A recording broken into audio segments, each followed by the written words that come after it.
Jadi makin ditekan, makin yakin sama Allah. Makin banyak masalah, makin yakin sama Allah. Makin berserah kepada Allah. Kok bisa kayak gitu? Ada orang yang ketika makin banyak masalah, makin ragu sama Allah. Ini Allah maunya apa sih? Gitu kan? Ketika makin banyak masalah, makin kayak mempertanyakan takdir dan ketentuan Allah. Kenapa kok saya yang ngalamin ini? Kenapa saya dari dulu gak selesai-selesai masalahnya? Kenapa justru setelah saya berhijrah malah banyak masalah? Kenapa para sahabat sebaliknya? Makin dikasih ujian, makin wa ma zadahum illa imanan wa taslima. Gak bertambah kecuali iman dan kepasrahan. Jadi dikasih ujian malah makin yakin sama Allah, bukan makin ragu. Misalnya dia ganti nih model transaksi dagangnya, bisnisnya. Yang tadi mungkin syubhat atau haram, sekarang dia pakai model transaksi bisnis yang halal aja deh, yang aman-aman aja. Gara-gara transaksi yang halal malah banyak masalah.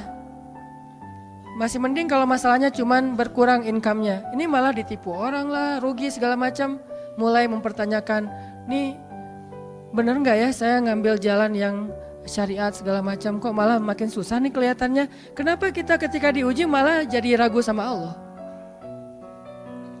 Kenapa saya katanya kalau misalnya saya jujur, saya akan dapat kebaikan. Ini gara-gara jujur malah gak lulus. Ya mungkin gak belajar tapi jujur.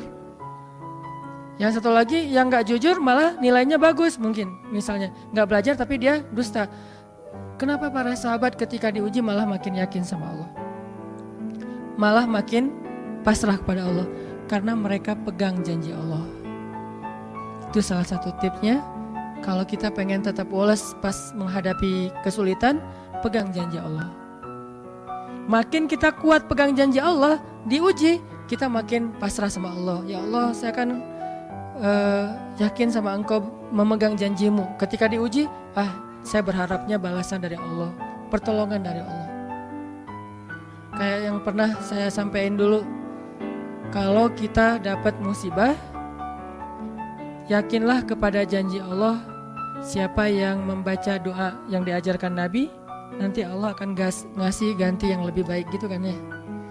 Allahumma ajurni fi musibati wa khluf li khairan minha. Ya Allah, beri saya pahala dalam musibah ini, beri saya ganti yang lebih baik darinya. Kalau kita pegang banget dengan janji Allah lewat doa ini, kita ketika dapat musibah setidaknya gak akan panik habis-habisan, gak akan putus asa dalam menunggu pertolongan Allah. Setidaknya kalau gak bisa woles-woles amat, gak bisa tenang-tenang amat, minimal gak panik habis berlebihan. Kalau musibahnya musibah kematian, gak bikin kita meratapi kematian. Kenapa? Kita pegang janji Allah SWT. Makanya kan ada cerita seorang ayah yang diberi musibah dengan wafat 2 orang anaknya. Anak laki-laki pertama meninggal. Dia bilang innalillahi wa inna ilaihi rajiun. Anak laki-laki kedua meninggal. Dia bilang innalillahi wa inna ilaihi rajiun. Semua ini milik Allah. Allah yang memberi, Allah juga yang mengambil kembali. Suka-suka Allah, pasrah gitu. Nerima, ridho dalam bahasa agama. Bukan ikhlas ya. Kalau ikhlas itu dalam bab ibadah. Kalau dalam bab takdir namanya ridho. Raditu billahi robba. Saya ridho deh dengan ketentuan Allah, itu namanya ridho. Bukan yang ikhlas ya. Ikhlas apaan? Orang gak lagi ibadah kan? Lagi ada musibah. Jadi bukan yang ikhlas ya, bukan. Tapi yang ridho ya. Kalau mau lebih tepat nih, tapi gak apa-apa deh, pakai bahasa kita aja. Tapi kalau mau lebih tepat maknanya, yang ridho ya, sing ridho ya gitu. Bukan sing ikhlas. Karena ikhlas itu ibadah ritual. Nah, dia ridho tuh. Innalillahi wa inna ilaihi rajiun. Innalillahi wa inna ilaihi rajiun. Yang ketiga meninggal juga. Dan dia mulai agak ragu nih. Kok gini-gini amat ya. Suatu malam dia bermimpi 2 anaknya itu dalam mimpi itu ayah ini mau jatuh ke sebuah jurang yang di bawahnya api, kayak api neraka gitu. Ditarik sama 2 anaknya, cuman gak kuat. Kata mereka, seandainya adik ada di sini pasti bisa narik nih, bisa nyelamatin ayah. Kalau adik ada di situ, kenapa cuma 2 yang nolong? Karena 2 itu yang dia ridho, yang satu lagi nggak ridho. Akhirnya cuma 2 orang yang bisa nolong dia di akhirat. Bangun dari mimpi dia sadar, oh ternyata justru Allah pengen nolong dia di akhirat dengan musibah itu. Dan buat anaknya juga kebaikan nanti di akhirat masuk surga. Akhirnya dia bilang innalillah wa inna ilaihi rajiun, astaghfirullahalazim. Hidup kadang kayak gitu. Ketika kita pegang janji Allah, ada sesuatu yang kita tunggu di dalam kesulitan hidup kita. Sehingga buat kita selalu punya harapan. Tapi kalau kita nggak pegang janji Allah, kita nggak nunggu apa-apa kecuali mengeluhkan keadaan kita. Dan itu bikin kita lemah. Ditolak yang pertama, innalillah wa inna ilaihi rajiun. Ya Allah beri saya yang lebih baik darinya. Nemu nih, ditolak lagi. Lebih cantik tapi nolak juga, kan lebih sakit ya. Lebih cantik, ditolak lebih sakit. Ya Allah beri yang lebih baik lagi. Makin lama makin di puncaknya rasa sakit yang udah gak tahan, diterima. Nih happy ending nih. Ada gak ya yang kayak gitu ya? Kalau jarang ada, berarti belum mempraktekkan jurus ini nih. Kalau pengen kayak gitu, coba tes deh. Cuman kalau ngetes Allah tahu sih ya. Coba deh praktekin, bukan ngetes, praktekin. Nanti pasti kita akan ngelihat hasil yang luar biasa. Jadi pegang janji Allah. Saya kalau nggak selalu sih, kadang-kadang nih, terutama hal-hal yang masih mampu. Ada musibah kecil, langsung berpegangan pada janji Allah. Nah, ntar Allah ganti yang lebih baik. Tapi itu harus dengan bahasa hati ya, bukan dengan lisan doang nih. Wa khluf li khairam minha. Hati nggak percaya. Allah kan bermuamalah berakad dengan kita lewat hati itu teman-teman. Allah nggak berakad dengan kita lewat lisan doang. Makanya niat itu kan sesuatu yang terbersih di dalam hati. Walaupun dalam prakteknya ada mazhab yang mengucapkan, ada mazhab yang tidak mengucapkan. Yang jelas secara definisinya terbersih di dalam hati. Innamal a'malu binniyat. Terus Nabi menunjukkan dalam riwayat yang lain, Nabi menunjukkan ke dadanya atau hatinya.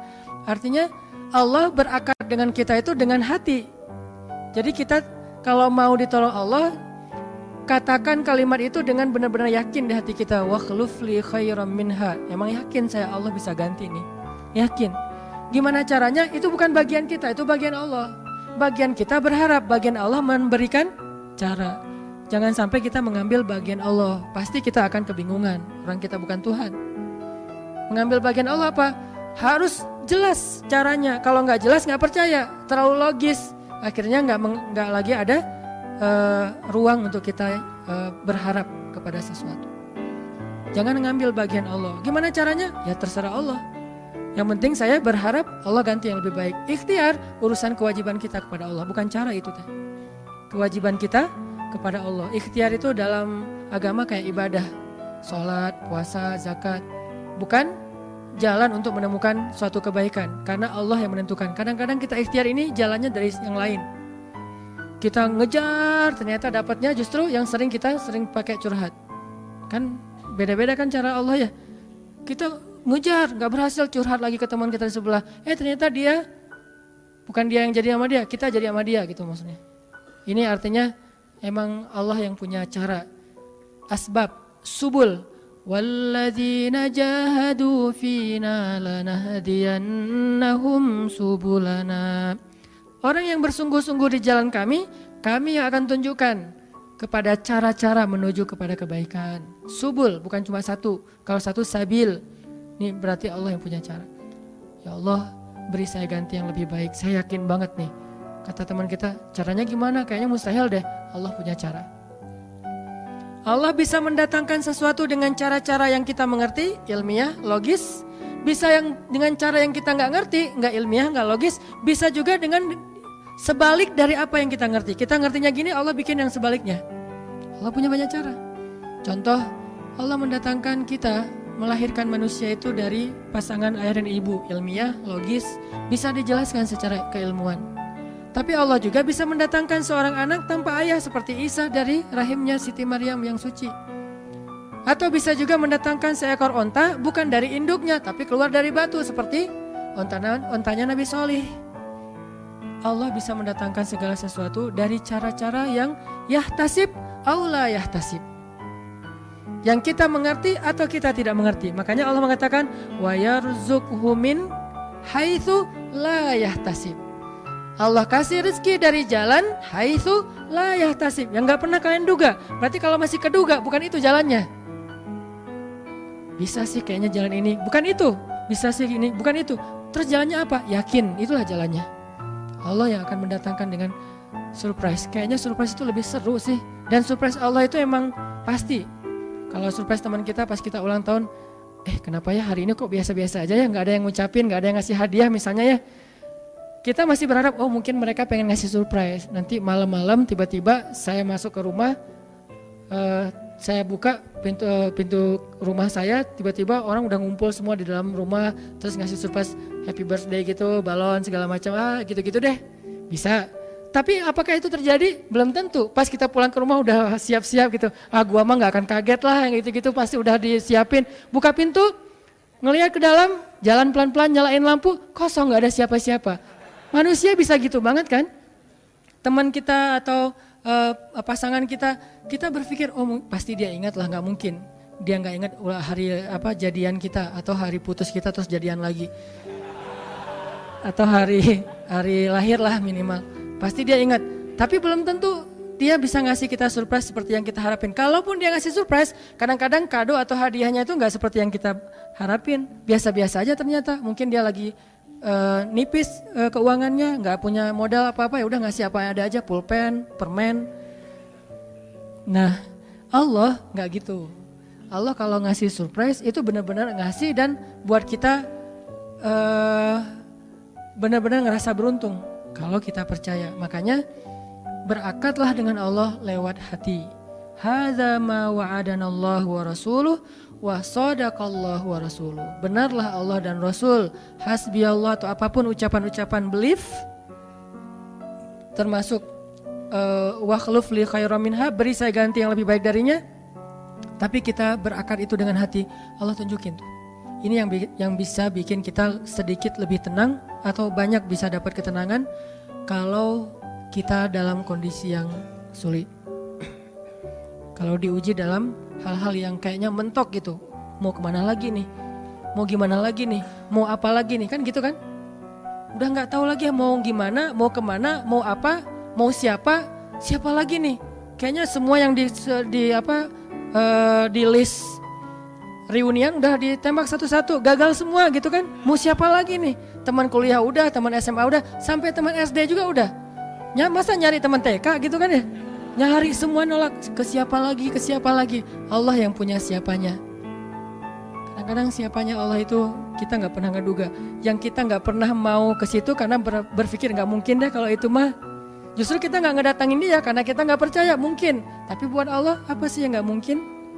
Julaibib dengan kondisi rakyat jelata banget ketemu seorang cewek yang selebgram banget, bisa aja tuh. Apalagi kita yang insya Allah nggak julaibib amat lah ya, masih kerenan dikit lah. Walaupun mungkin solehnya pasti jauh dengan julaibib, tapi secara fisik ya kita bukan budak, kita bukan orang yang seperti digambarkan di dalam hadis gimana fisiknya julaibib sangat pas-pasan. Walaupun tingkat kesolehannya jauh, pasti sahabat itu tidak tergantikan, tidak tertandingi. Oke, itu satu kasus di Al-Quran gimana Wallace dengan modal pegang janji Allah. Berakad kepada Allah dengan hati. Ini kata kuncinya, berakad kepada Allah dengan hati. Dan Allah pasti la yukhliful mi'ad, gak akan ingkar janji, gak akan kalau dengan hati. Masalahnya tingkat hati juga darajat. Lahum darajatun 'inda rabbihim. Orang yang beriman itu bertingkat-tingkat.